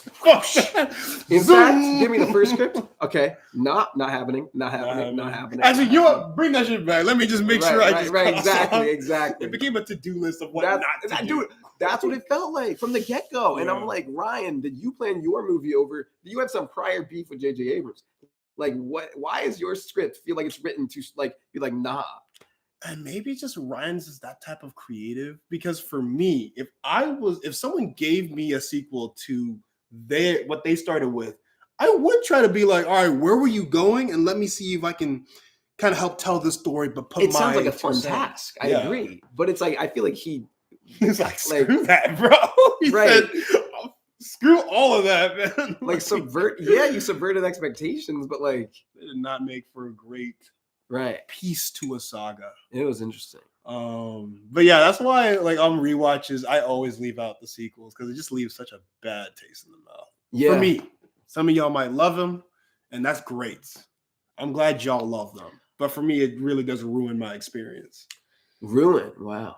Because it's like, also, I don't know what George is planning with another like sequel trilogy, but the way the sixth one ends is like final. Oh yeah. All the issues are resolved. There's no lingering whatever. The day is saved. The universe is the empire's gone. Like there are no problems at the end. I feel like the sequels are unnecessary. It's like, okay, so the heroes win, and then a few years later, it's like it's all for nothing. Right. So it leaves a bad taste in the mouth. Yeah, I understand. That makes sense. That's why I love Mando, because Mando takes place right after 6, so it feels like you're getting continuation, and it takes the inspo from like what the genre wants to be, like the Western. So Mando's like, it's great. But Mando's great. I really hope that as we continue this season, that it delves more into that, because right now it's starting to feel a little bit like it's on shaky ground. It's on shaky ground. It doesn't quite feel like it's still Western inspired right now. And I was gonna say, like, for me, right, like the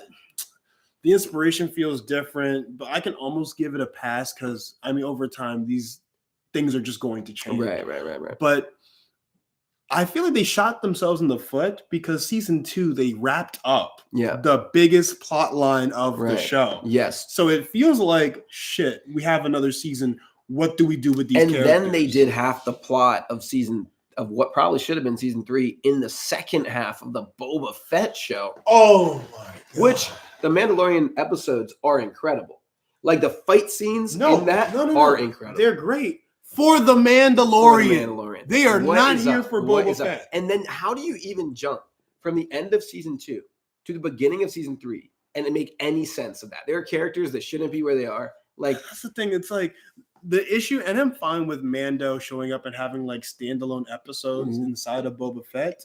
My issue is don't take your biggest plot point, which is I won't spoil anything, but which is about this relationship, and put it not in your show. Right. This is your biggest plot point. There is no bigger plot point than this. Right. And you said you don't even think they had it in the recap, right?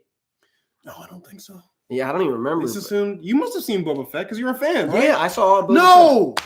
I mean, yeah, you did. And I saw half of Boba Fett, but I know there's somebody out there that's like, I don't want to see wasn't a huge fan of it. I love the character is great before his own show almost. And the actor's really good. Boba Fett? I feel like they didn't know what to do with him in Boba Fett. Yeah, I do not blame the actor that plays he's fantastic. Boba Fett. He's fantastic. Oh, I want to see him in more than just Star Wars. I just want to like see him. He's good. He's great. He's good. But the character, I think they just didn't know what to do with him. So they bring in the Mando, who's now the man. Yeah. And he takes over. And those episodes are great, but you just skip to those episodes and you'd be fine too. It's weird because watching the episodes I watched, it does feel like they're like, all right, clearly the Boba Fett show isn't working. Let's just do the Mandalorian season 3. Right. And that's what you get. And then Boba Fett gets sidelined in his own show. Right. But, it did allow for us to skip to some exciting points in Mandalorian season 3. But we did have to wait an extra year because they put the production on Boba Fett instead of Mandalorian. So we skipped a year. And I don't know why. And maybe they thought everyone would universally love Boba Fett. Maybe. And so the fact that it got so much backlash is like, now we have to course correct. Because it didn't work. Like, I honestly wasn't going to watch Boba Fett, but because Mando was in it, I was like, okay. Right. I have to watch it. So I was actually going to be the one that would skip Boba Fett and then only watch Mando season 3. Right. That being said, been like, what is this? The Mando episodes are worth the watch because so far, the Mando episodes of Boba Fett, I think, are still better than the first 2 episodes. Well, at least the first episode of Mando season 3. The second episode is actually really interesting and really cool so far.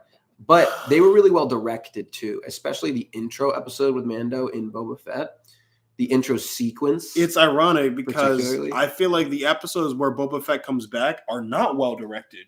So it's like when Boba Fett comes back or when Mandalorian comes back? Well, again, I only saw Mando episode onward to the end of the Boba Fett show. So when Boba comes back or when? Yes. When Boba comes back. When Boba comes back into his own show because he's not there. Dude, when it's Mando like they brought in guest directors for like Mando. No, guest episodes. Boba isn't in some of the Mando episodes in his own show, bro. I shit you not, man. Yeah, that's whack. And now, like, they should at least, like I was talking about this earlier, they should, like, they got to have, like, season 2.5 and just leave the Mando episodes in because those are, like, key plot points that you'd have to, now you got to Google. It's like the whole plot point. It's like comic books. It's like the same thing. It's like, why do I got to keep up with 8 different things? Keep up with all these different things. And I guess they're trying to do like and here's we can have even a bigger discussion about this, but this is one of the downsides of trying to franchise. Yeah. You might have a really key plot point about a character in the wrong place so that their story almost feels sidelined for somebody else. That's why I like stuff like Solo sometimes because I'm like, it's Solo. I don't have to care. Like, this guy, he's not even Harrison Ford. Like, you know what I'm saying? Like, I can just treat this like a heist movie. He's going to try to act like Han Solo. That's cool. They try to, like, expand it. With, and I thought he did a good job. I got to see Gambino as Lando. Gambino is good. I feel like the whole movie is well casted. Yeah. I just don't like the writing. Yeah, I wasn't really. I wasn't honestly focusing that much on. I went in with very low expectations. But not low because I expected it to be bad. Low because I didn't expect it to add too much to the Star Wars. Like, I don't know why. I just assumed they wouldn't. That's interesting. I assumed because also Solo is one of you might even argue the biggest Star Wars character out of Star Wars. Yeah, but for me, like prequels and like for me, like adding like history and context after the fact doesn't matter that much to me. I mean, like, it could if it makes a story more interesting, but it will never surpass damage the original to me, if that makes sense. Interesting. So like just because the prequels like add all this lore, like it doesn't make me respect the originals less because the originals came first. You know what I'm saying? So it's like it's like a TV show. Mm-hmm. Like if you have like all these characters, you watch this whole TV show, and then there's like a sequel show, and then they start talking about the history of the characters of the first show, and they start saying, and you're like, wait, that changes the character's history. That changes everything. Like, no, it doesn't. Like the actors still did exactly what they did with the context they had. It changes nothing. That's interesting. I feel like that's a better way to view things. For me, I see it like once the cat is out of the bag, you can't put it back in. Mm-hmm. So because I've watched this context of like, oh, this is what they're saying is how the character got to that point, I can't uncontextualize that. I'm going into that new thing with that context, and I can't unsee it. I think the thing for me is that the they that you're talking about is a corporate they who is like Disney, right? Yeah. So they changes, right? Like that, like writers change, like CEOs change. Yeah. So like the only thing you should really worry about is like, can you, in my opinion, is like, can you watch this in your rotation? Do you want this in your rotation? And if there's one that comes out that says, you know, all the stuff in Rogue One didn't happen, just don't watch that movie and keep Rogue One in it. You know what I'm saying? That's a good point. Because what does it matter at the end of the day to you on your couch? And actually, I was gonna say, I normally don't do this, but with the sequels, I do leave it out of my exactly. You're already doing it because it's like I can't let you touch the special thing I have with this. Right. And it's their job to try and get us back as audience members and pitch us a good enough movie to go see in the theaters. Yeah. But if they're gonna like taunt us with stuff that is just trying to, you know, get us to, you know, to tease us, but not actually give us like good, fulfilling content. What is good, fulfilling content, in my opinion? It's, you know, does it appease the five senses? It's the same as every other type of content. Also, let me add on top of that. Like, do I gain something out of it? Yeah. Did I watch this and then walk away with something? Yeah. It doesn't have to be like a deep philosophical. It doesn't have to be like Inception, where like, oh my God, I walked away with all these different thoughts. But did I walk away at least being entertained?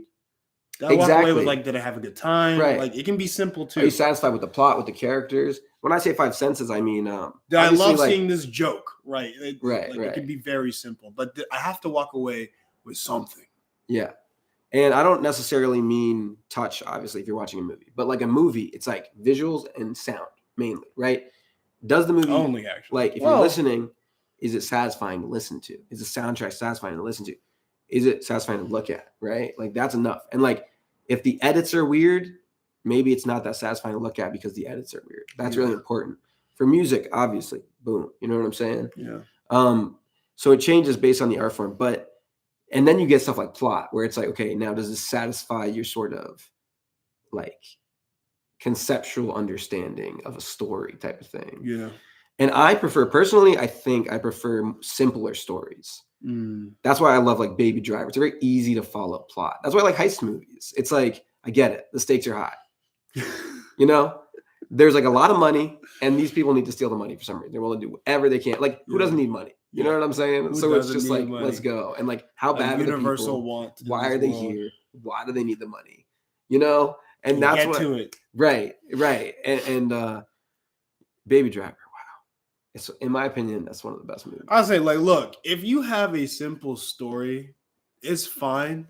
Actually, sometimes it's even better, because if you have a simple story, like, do something with it. And I feel like Baby Driver is a perfect example of, we have when you think about it, it's a very simple story. Oh, yeah. But we did something so stylistic. Oh, it's so like, cool. Boom, you know what I mean? Shots, like, the music, do something with it, right? You're right on. He popped off, bro. No, he popped off. That's definitely a great film. Yeah. How are we talking? Oh, I was gonna back on this whole franchise discussion, right? Because for me, I love simple stories, but my second love, and it might be my greater love, it depends on the week, but I do love going in with a simple story, and then you see the simple story build, and then it builds on itself, and then it builds on itself. I like that too. Right? Phase 1. And I feel like phase 3 of the MCU was that, where you take the simple story first, and then you would just keep building on it and make a bigger, greater picture. Yeah. That's why I fell in love with the MCU, because, yeah, like, now there's a lot of crazy things here and there happening, but it started with a man was stuck in a cave and he wanted to survive. Like, that is why you could argue the same about Star Wars. I mean, the MCU really does. Same thing. It's like Luke is just simple. We talked about small casts, right? Like, and then it's funny watching back, because you go to Doctor Strange 2, you get like 80 million characters, and then you go to like Iron Man 1, and it's a dude in a cave. Yeah. And if you watch Iron Man 1, it's like, oh wow, this is a war movie. Yeah. Right? It's a political war movie. But you go to Doctor Strange 2, you're like, oh, it's a superhero movie. Since when is that a genre? I guess now it's not for me. Still, superhero is not a real genre, right? Because when you look at it, every superhero movie is tied to another genre. Usually, it's just like action. Like, I feel like it was like a war movie, right? and then now it's more so broad action. Yeah, is kind of what it's this broad, like Fast and Right. Furious. I feel like is broad action. right. So why? Like, why has that? Because I think it's because they needed like a framework, just like what is our genre, and now they've tried to craft this like superhero genre, and somehow it's fallen into like broad action. I really would have preferred it stay in war movie, but you can't have a war movie every time. But like Ant-Man 1's a heist movie, and it's like a comedy, so like that was awesome. That's what that like. It doesn't have to be like the beautiful thing about superhero, the genre, is that it's really just any genre. Guardians of the Galaxy is a sci-fi movie. Oh yeah. Ant-Man's a heist movie. Iron Man's kind of like this political war movie, right? Guardians is very Star Wars based. Guardians is super Star Wars based. Yeah. But these are three different In Star genres. Trek. In Star Trek. Guardians is like, I feel like Guardians leans more Star Trek. I than think Star so too. Wars. I think so too. But I think it's kind of a mix of both. No, it takes the elements of it's from the genre. It's from And the it's got great music. sci-fi And it's got great music. space genre. Guardians We'll is talk about like it for a Guardians while. is so great. But my Guardians point is that like these are three different genres, but they are all in that same superhero genre. yeah. So the best superhero movies are not superhero That's what I'm movies. saying. That like Incredibles. Do your own genre and add the elements. Incredibles is a spy movie. It's also a family film, It's a surprisingly. Honestly, Oh. more so than a spy movie. It's a family film. Yeah. The Incredibles. We can go off because you just We did just last did time. We just did last time. I'm trying to Same keep time it next week. Same time next week. But Incredibles even goes another level where it's a family movie, then it's a spy movie if you want another genre, and then okay, I guess it's a superhero movie. Like Superhero isn't like you said. It just doesn't really make sense as a genre. Like, what is that? what You know? what can you say is a superhero thing? Powers? The You only thing I add can that think Lord of is that Rings, your like- hero is like so for some reason so righteous. You know what I'm saying? Like the only thing I can think of is like Superman, like the old one, Christopher Reeve. Like, is it Christopher Reeves? Yeah, it's with an S, right? Yeah. I know like the original guy who played Superman was like Christopher, like something. He was George also Reeves. he was another Reeve. Wait, was it actually. George Reeves? One of them has an S at the end, and one of them doesn't. But I can't remember. I think which it's one. Christopher Reeve. So no S on Christopher. And then it's probably and then George Reeves. Anyway, That's really ironic. I know, isn't it weird that they weren't related or anything, as far as I know? That's just like the beautiful thing of life. You know what I mean? Just weird, quinky dink. The Reeves. Um, But I do see your point where like maybe that is that like if you had to pick what a superhero genre is, Yeah. it's a story about a righteous person. right. But you can also Right. take that and put that in any other Righteous. genre. A righteous. You can put a righteous person in a Western. You can put a righteous person there or here. Like it doesn't have to be Right. super. Exactly. Yeah. If everyone's No, after I said it, I was like, ooh, I can say the quote right now. it's true. If everybody in the movie, if everybody in the TV show has superpowers, then nobody has superpowers. Then there's no point. Yeah. So like so many superhero franchises, TV shows, movies struggle with this problem. They want to see everybody with some kind of powers because it's more fun. Yeah. It's like, no. Like, yes, for Endgame, okay? But after that, no. Like, or like you just can't have that all Endgame the use it time. almost also as like this thematic theme that like we're all Avengers, You right? just It's sparingly. part of this. Yeah. Lean into your characters that don't have powers. Highlight ones that do in moments they can utilize them. But don't overuse them. The one thing I don't like that they did is when like Captain Marvel just out of nowhere, whoosh, you know what I call that? What is it called? Deus Ex Machina. Like just like something out of the blue, just whoosh. You didn't even know it existed, and you're like, what the hell? And that's just like you didn't establish the stakes earlier, so it's like you didn't like it's random, and it's like completely out of the blue. And it's clearly the plot point was okay, we have the ship and we need to get rid of it. How do we get rid of it? right. Just have her. All right, problem solved. Next. Right. It would have been cooler if they had to go hack the ship or something, or Yeah, get like a group of like really oddball characters, like Groot with Black Panther and like Or if we saw Spider-Man. Captain Marvel's journey to get there and like some level of difficulty to get there. Like Thanos was keeping her away from that like cage. Yeah, Anything. something like that, like a struggle. Yeah, Like, you cannot have a story without. it's struggle. literally one of the greatest examples. Just like, whoosh. Like what was that? That's the superhero. That's the superhero genre. Whoosh. Right, Yeah. right, yeah. But back just to wrap up this Star Wars thing, because I like how we keep tying it back to the MCU, but it is very comparable. Anyway, it's because this is another long, and Marvel has had Star Wars' issues plus even more because they have 30 films. Understandably so. Right? But for Star Wars, after Rise of Skywalker, there was something that happened politically in the heads at Disney and Lucasfilm where they said, all right, from now on for like years, we're not doing another Star Wars movie. And we're just going to do TV shows. Because they were afraid of having another flop and messing it up, right? I have a feeling that once Mando gets kind of going and Ahsoka, the TV show, and some of these other Star Wars things that once they come out. Season 2 of Mando. And season 1. But like season 2 was also awesome. Season 2. Yeah. And they're also for like also they're kind of like their own reasons. Their own reasons. But like I feel like they're gonna eventually have to come back to Star Wars is the movies, right? If they come back in the movies, what direction would you like them to take? I'm loving, like, even though we talked about how stylistically Mando season 3 could be doing a little bit better, like I love what they do with Mando, and like we're learning about like this Mandalorian culture throughout the show, right? Like learning about the local culture of the planets that we're on is the interesting thing to me. So I think they try to take it too global of a scale with like these huge, big battles, threats. You know, not everything has to be a sun-sized killing machine. Like I really would prefer. That's a literal thing too. You're not just saying that like a metaphor. No, they did it like 5 times.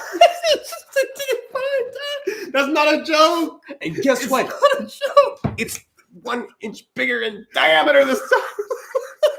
No, literally. Huh? Oh my god. You can't make this stuff up. You know what I mean? Like this is literally what Star Wars has been doing. So ridiculous. So like maybe there's like another story. That third one, especially with the whole, I won't spoil anything, but that like, oh, get out of here with that. There's now. Tell me, nah, bro, nah, nope, nah. I did not believe you for. In fact, I want to do the opposite of that. I want some like caterpillar villain. Nah, I'm just playing. Oh, I don't know. I want like the smallest villain of all. No. There's levels. but I think it would be interesting if we did take it down. Like if the struggle was if the struggle was not focused on the big fiery death ball thing. I think one of the things I really did like about Force Awakens was that Finn was can I talk about? Well, that's the beginning of the movie. If it's in the trailer, I think you can talk about it. Yeah, that's literally in the trailer. Yeah, Finn was a stormtrooper, as many people know. I love that concept. They went nowhere with it. And that's why I'm like, I feel like Rise of Skywalker was doing its own thing, because why didn't he continue to play with this idea of like, this guy's a stormtrooper? Right. We should probably talk about it. Right. There's what does so that mean much to more him? You could do there. His relationship with Rey and like, what is that? Like, even if there's just like, it doesn't have to be the Empire. If there's some other type of uprising, and then somebody gets the plans, and maybe the heroes are actually good this time. Maybe it's like the Jedi have started to like rebuild themselves because the Jedi won, so let the Jedi win, right? Yeah. And then there's a new Jedi Order, but there's like different laws in place because of what happened in the prequels. So there's like a lot more security and stuff like that, and so it doesn't look the same, but there is a new sort of Jedi Order. In fact, maybe it's not even Jedi that took over. Maybe it's Mandalorians or something cool. Oh, and then as maybe like this force of the galaxy or something. Yeah, and then maybe Jedi are like Robin Hoods or something. Like maybe because whoever gets like absolute power corrupts absolutely. So it doesn't really matter who you put in charge. It's like who's in charge and who's rebelling against the people in charge. That's Star Wars, baby. Yeah, that is Star Wars in a nutshell. All three of those trilogies are about that. I think Mandalorian's in charge with like, the Mandalorian like king having like the saber and stuff, like versus the Jedi being like these sort of like just scattered, but there's like scattered Jedi, and they like meet up and like a few of them know each other and stuff like that. That would be cool. That would be cool. I hope they for me, the one thing that always brings me back to Star Wars instead of other sci-fi franchise, whatever, is I really love the Sith and the Jedi and what do they mean to each other and the religion and the magic of that and the Force. Like the Force is really what gets me into Star Wars. So whenever and it's not the shit on when there's not, but whenever I don't see something like related to the Force, I become like detracted from that. I'm like, I don't really want to see this. So Boba Fett, even before everyone saying it was bad, I was like, this isn't really for me. I don't want to see it. Andor, haven't seen it. I don't want. Well, I'm torn on Andor because it's from the same people that made Rogue One. So I'm sure it's fantastic, but I'm just not interested in anything that's not the Force. I like the Force, but I don't have to have the Force. And it could be just what are you a fan of? Yeah. You know what I mean? And that's fine. Like Rogue One became one of my favorite, maybe even my favorite Star Wars movie. Yeah. And there's not a lot of, Force wielding people in that. Exactly. If I had that story. If I had this Jedi Mandalorian story I was talking about, I feel like I would have the Jedi be like Robin Hood characters. I don't like that idea. So they would like steal from the rich and like give the poor or something like that. Interesting. Like a more literal, like they give to the poor. Yeah, and then they start like building up like a rebellion against like the Mandalorians who have like. I kind of like that. I hope if they go back, if they do like another trilogy or whatever series of movies in the future, because they'll have to do movies again eventually. I want to see more than just one Jedi. I'm kind of sick of like, this is our soul chosen Jedi. I'm like, yeah, I agree, but I also don't want too many because I feel like the prequels is like again, it's like when everybody's super nobody is. Yeah. So, I mean, and it was a plot point for the prequels because they were corrupted, right? I feel like not many of the movies use the right amount of like lightsaber. Like so when there's either too many or too little. Yeah. Like it's really, really that's one thing. Give me more than just one Jedi. And in fact, if you're gonna include the Sith as enemies, more than one Sith would be nice. That's different. Yeah. Right? Just like a couple, like maybe 3 each. Right. Give or take, play with the numbers. Right. Just give me something more to play with in terms of what's one Jedi's relationship to another. Yeah, I don't exactly need the Force, but I want a lightsaber every once in a while. Swing. I mean, like, what's Star Wars without like the key weapon that came from the franchise? It's literally like the weapon from this franchise. Exactly. Blasters, you can find that in any sci-fi story. Yeah. A lightsaber. No, that's very special. Yeah. Actually, Johnny Test also had lightsabers. Johnny Test? You know the cartoon? Yeah. Yeah. But he had lightsabers? Yeah, it was in parody of Star Wars. Oh, okay. I was just making a referential joke. Nice class. But yeah. Well, is there anything else that we need to bring up? I don't know. Got a good run. I feel like we did a good Star Wars celebration on May the 4th. No, that was a great I hope you guys liked the outfits. I tried to do sort of like I don't even know what character this would be, but I tried to craft a hypothetical Star Cad Wars Bane. character. You feel me? That I was kind of going for like a Han Solo type vibe with the jacket and shirt, and then like true if he wore a cowboy hat or something. I'm a little bit more explicit. I got my baby baby Yoda on. Oh, we should stand behind the couch. I mean, let's pose. Do we do like a Star Wars pose? Yeah, do a Star Wars pose. All right. Should we do like the Han Solo or like? Ready. Oh, I thought you were gonna. We're both gonna. I thought like one of us is gonna do it. Oh, okay. Yeah. So like, I mean, we can both. Well, I thought we were both just gonna be like, well, pa, like that. No, but with the your right hand, my left hand.